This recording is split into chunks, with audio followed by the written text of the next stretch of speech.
صوفیه کرام فرمای من لا ورد له لا وارد له. د دې معنا د څه ده؟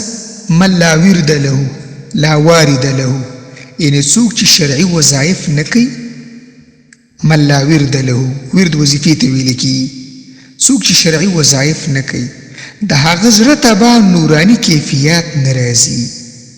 شرعي وظایف مثلا د قرآن کریم تلاوت، دریمه کلمه، درود شریف، استغفار، د مانځه نه بعد سبحان الله 33 کرت، الحمدلله 33 کرت، الله اکبر 34 کرت وغیره چې کوم مسنون اذکار دي لکه اذکار الصبح والمساء، د دې اهتمام پکار دی.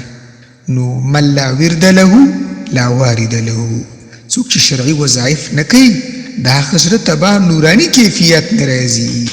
خطبات د محبوب العلماء والصلحاء مولانا ذوالفقار احمد مجددي جلد 14 صفحه 218.